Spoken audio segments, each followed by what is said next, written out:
대단한 건 아니고 하리보거든요. 그래서 어, 그래요. 종종 이렇게 뭐라 그럴까, 지금 이제 작은 거고 이제 나중에는 좀 이렇게 뭐 식사도 같이 하고 했으면 좋겠다는 생각이 들고요. 옛날 얘기를 한 게 간단하게 하려고 해요. 한 20년 전의 일이에요. 여러분들 대부분이 이제 태어나기 전에 일이었던 것 같은데, 그때 제가 교육 전도사 시절이었고요. 그때 제가 담당했던 중등부 친구가 있었는데요. 이 친구, 제가 그때도 참 애들하고 이렇게 많이 다니면서 밥도 많이 먹고 간식도 먹고 그랬거든요. 그러면서 그때 이 친구가 저보고 또, 제가 하도 이런 거 저런 거 사주고 같이 밥 먹고 하다 보니까 이제 습관이 된 거예요. 그래가지고 자꾸 막 피자 사달라 그러고, 제 어떤 주머니 사정을 생각하지 않고 얘기를 하는 친구가 생겨난 거죠. 이 친구가 어느 날은 되게 충격적인 얘기를 했습니다. 전사님 맛있는 거 사주세요 라고 하면서 하는 얘기가, 야, 돈 없어. 그랬더니 이 친구가 하는 말이 뭐냐면, 너무 충격적이었는데, 근데 그 친구 했던 말 그대, 제가 지금까지도 이 말을 기억을 해요. 너무 충격적이었어가지고. 뭐라 그랬냐면, 전도사님들은 다 부자잖아요. 교인들이 헌금하는 거 다 목사님, 전사님들이 다 먹잖아요. 이렇게 얘기하는 거예요. 먹잖아요 라고 하는 얘기가 너무 저는 충격적이었긴 했어요. 이것도 충격이긴 했는데, 제가 더 충격이었던 거는, 여러분들은 어떻게 생각하시는지 모르겠어요.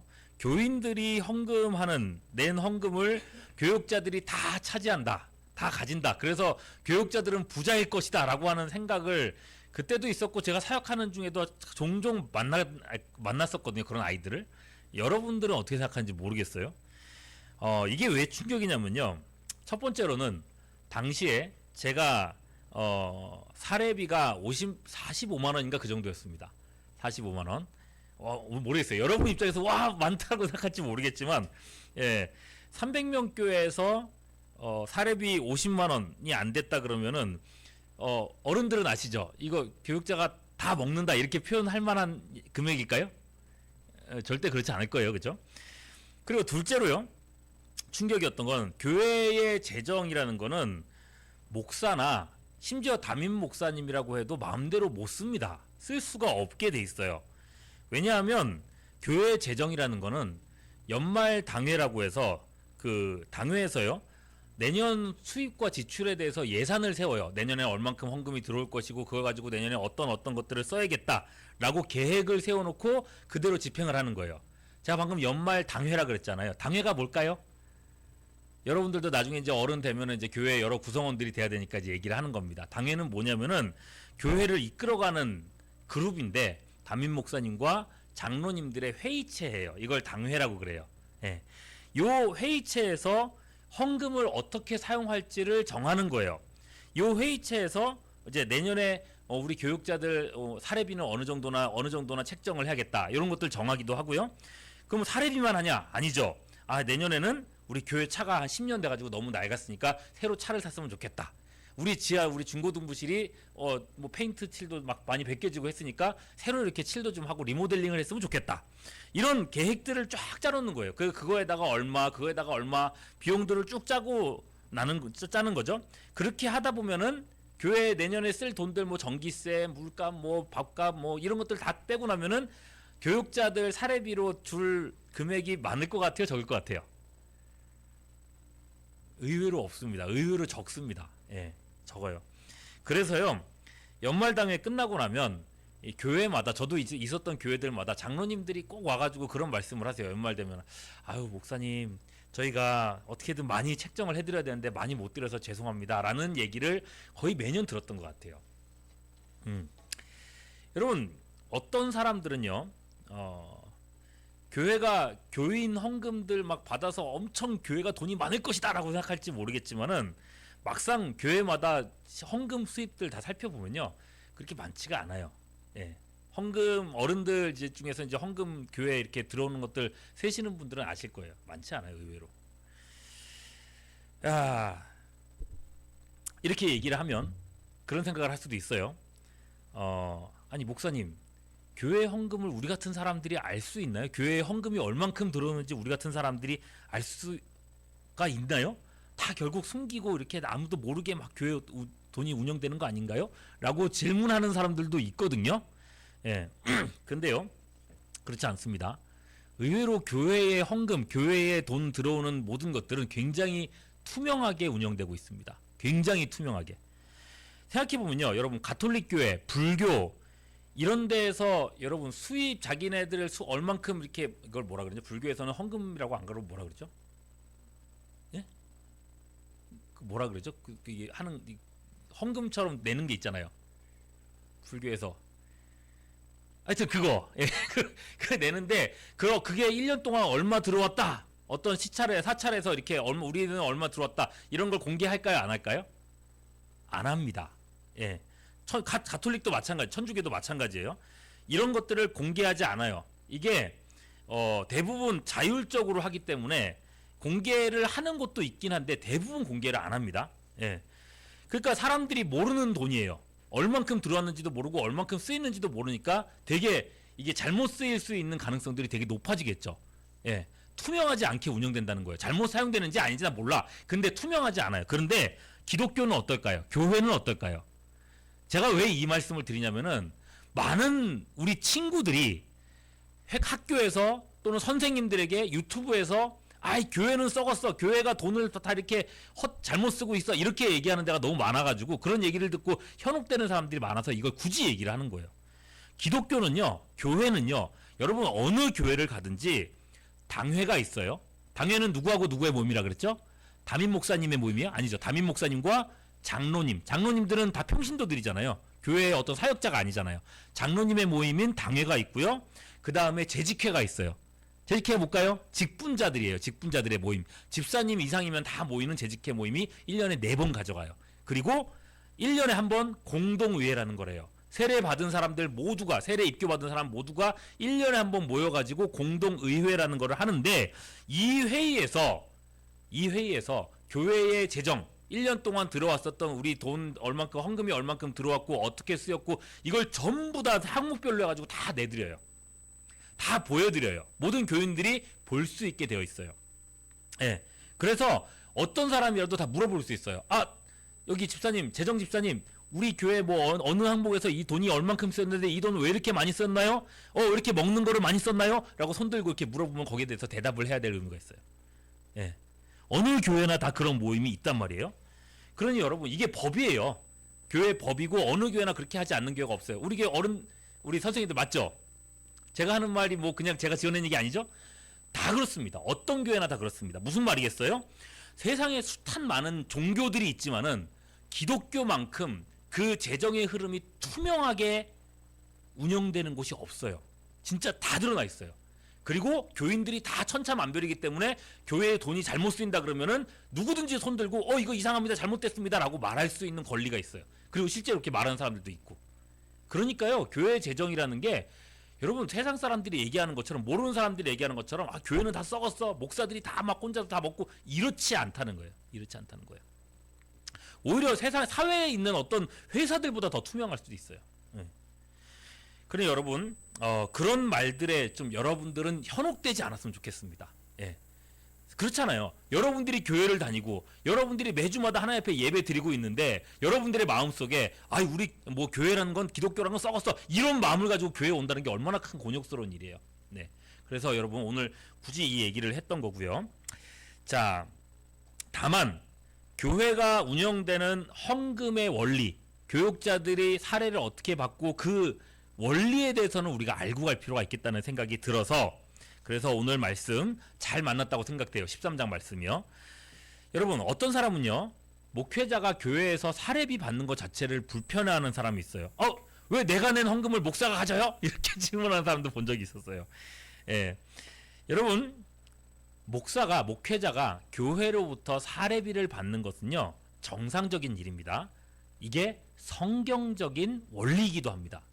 정상적이라고 하는 건 성경적이냐 아니냐를 또 우리가 얘기하는 거잖아요. 성경적인 원리입니다. 자, 오늘 본문 말씀 보시면요. 성전에서 봉사하는 사람들이 있습니다. 여러분 나눠드린 용지 갖고 있죠? 자, 어떤 사람들이에요? 어떤 사람들일까요? 성전에서 일하고 있는 레위 사람들이 있습니다. 레위 사람들이 성전을 버리고 일하던 성전을 버리고 도망갔다는 말씀이 나오고 있어요. 자, 그러면 레위인이 어떤 사람인가?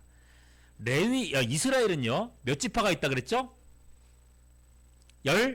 12지파입니다. 12지파 중에 레위 지파가 그 한 지파였어요. 알겠죠? 레위 지파가 그 한 지파인데, 하나님께서 이 레위 지파를 쏙 선택해가지고, 야, 너희는 이제부터 제사장 지파다 하면서 성전을 관리하는 지파로 선택해 주신 거예요. 쏙 빼주신 거예요. 그러면 12지파에서 지파가 하나 모자라게 되겠죠. 그러면은 그 남은 지파를 누가 채우느냐? 요셉의 두 아들 에브라임과 므낫세가 두 지파가 되면서 새로 12지파에 들어갑니다. 네. 자, 그렇게 돼서 12지파 그리고 레위 지파가 있게 된 거예요. 자, 하나님께서는요, 이스라엘 12지파에게 땅을 분배해 주셨어요. 약속의 땅 가나안에다가 줄을 쫙 쳐가지고 여기까지는 어디 땅 하면서 이게 땅을 다 나눠 주셨어요. 그리고 이 땅에서 농사도 짓고 이렇게 섞어 먹고 살 수 있도록 이렇게 해주신 거죠. 그런데 레위 지파에게는 땅을 주셨을까요? 안 주셨을까요? 안 주셨어요. 주셨으면 제가 질문 안 했겠죠? 레위 지파에게는 땅을 주지 않으셨어요. 레위 지파가 하는 일은 풀타임 성전 관리예요. 하나님의 성전을 관리하고 성전을 지키고, 그리고 성전을 지킬 뿐만 아니라 각 지파의 땅에 막 찾아가가지고, 지금 오늘날 우리 교육자들이 막 집집마다 가가지고 예배드리고 이러는 것처럼 각 지파마다 찾아다니면서 교인들을 교육하고 하는, 교인들이란다, 각 지파 백성들을 교육하고 하는 일들, 제사를 집례하는 일들, 이런 일들을 이 레위 지파가 다 했던 거예요. 그리고 이 레위 지파 중에서 제사장이 나오고 대제사장이 나왔어요. 말하자면 여러분, 이 레위 지파라는 사람들은요, 교회에서 전임 사역하는 이 목회자와 같은 역할들을 그 당시에 레위 지파가 했다는 겁니다. 자, 생각해 보십시오. 레위인들은 경작할 땅이 없다 그랬어요. 그러니까 먹고 살 게 없잖아요. 성전 관리만 한다고 해서 뭐 먹을 게 나오나요? 안 나오잖아요. 자, 이들이 그러면 뭘 먹고 살아야 되는가? 이들이 생존할 수 있는 방법이 뭔가? 그게 뭘까요? 바로 11조라는 겁니다. 11조. 자, 부모님들한테 교육 받으셨죠? 11조가 뭐예요? 11조가 뭐예요? 새 이름 아니에요? 네, 11조가 뭡니까?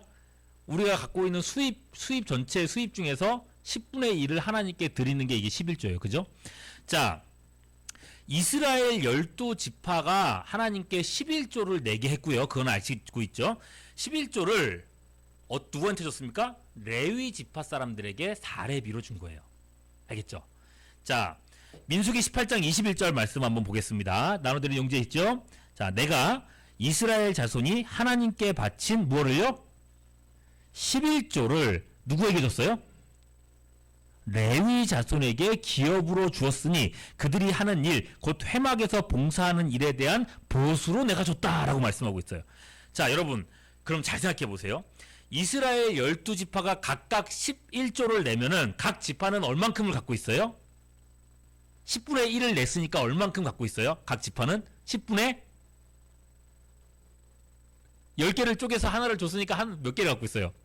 10분의 9를 갖고 있게 되겠죠. 그리고 레위 지파는 얼만큼 받게 될까요? 너무 아침부터 산수 수학인가? 여러분, 12지파잖아요. 레위 지파는 얼만큼을 받게 될까요? 10분의 12만큼을 갖게 되겠죠. 그죠? 그러니까 레위 지파가 다른 지파보다 오히려 수입이 많아지는 구조로 돼 있어요. 그럼 여기서 끝이 아니에요. 레위인들도 사례를 받잖아요. 그럼 레위인들도 어떻게 해야 돼요? 11조를 내야 되잖아요. 자, 그 11조는 어떻게 쓰이는가? 레위인이 낸 11조는 어떻게 쓰이는가? 민수기 18장 26절 말씀입니다. 같이 한번 읽어볼게요. 시작. 너는 예 말하여 그에게 이르라.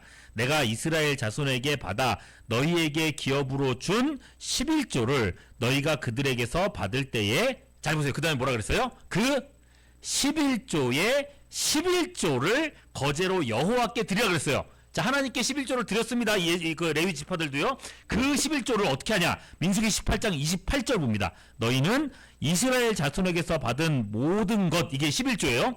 그것의 11조 중에서 여호와께 거제로 드리고 여호와께 드린 그 거제물 11조의 11조를 복잡하죠? 누구에게 드리라고요?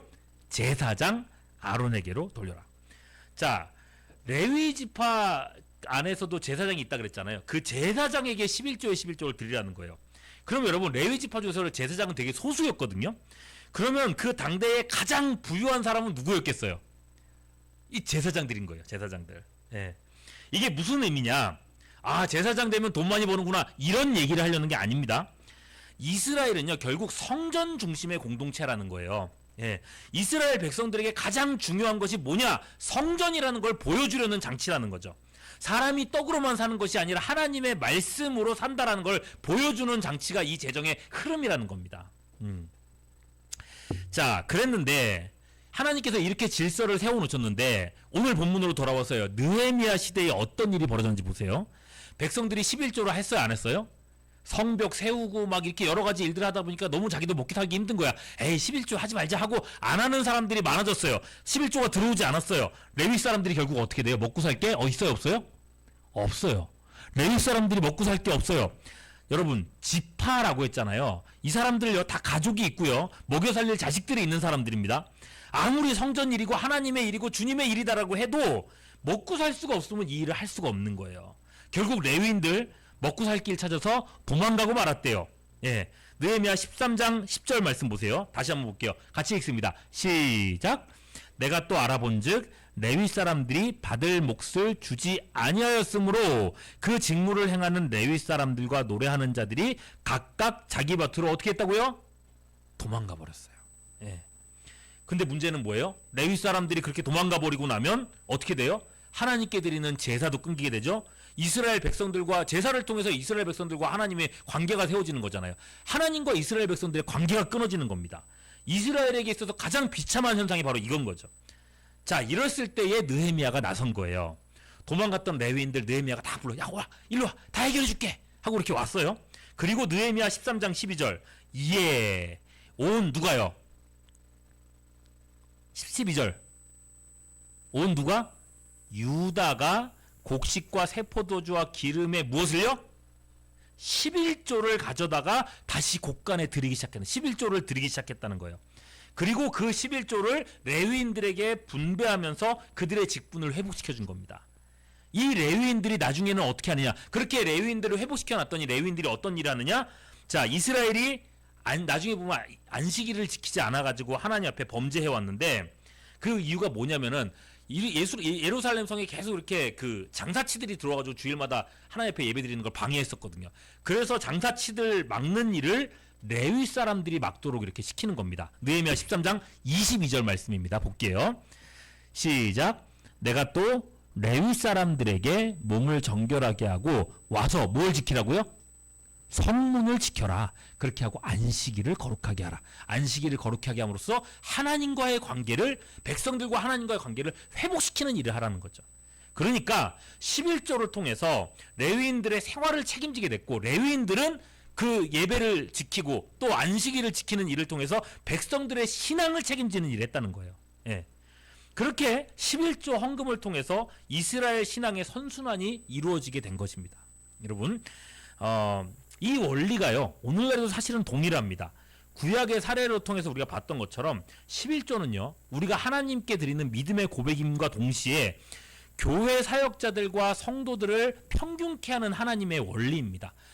교회 성도들이 교육자를 책임져 주는 거고요. 교육자의 생활과 삶을 책임져 주는 거고, 교육자는 교인들의 신앙을 책임지는 역할을 하게 하는 거예요. 그렇게 하나님은 주님의 몸된 교회를 유지시켜 나가시는 겁니다. 물론 이렇게 얘기를 했을 때 어떤 분들은 그렇게 생각할 수 있어요. 에이, 그러면 목사님, 결국은 교육자들이 헌금 다 먹는다는 얘기 아닙니까? 또 먹는다는 표현을 또 쓰면서 그렇게 할 수 있는데, 여러분, 그렇게 단순한 건 아닙니다. 예, 하나의 지금 원리를 제시한 거지, 뭐 그 교육자들이 그건 11조를 다 가지냐, 또 그런 건 아니에요. 지금 우리는 지파도 아니기도 하고. 예. 자, 여러분, 마무리하겠습니다.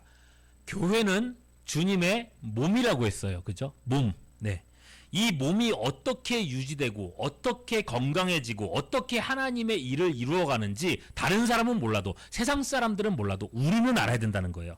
예, 우리는 꼭 알고, 내가 주님의 몸이기 때문에, 우리가 주님의 몸이기 때문에 함께 이 교회를 정말 하나님께서 원하시는 방법으로 세워나가는 우리 모두가 될 수 있기를 주님의 이름으로 축원합니다.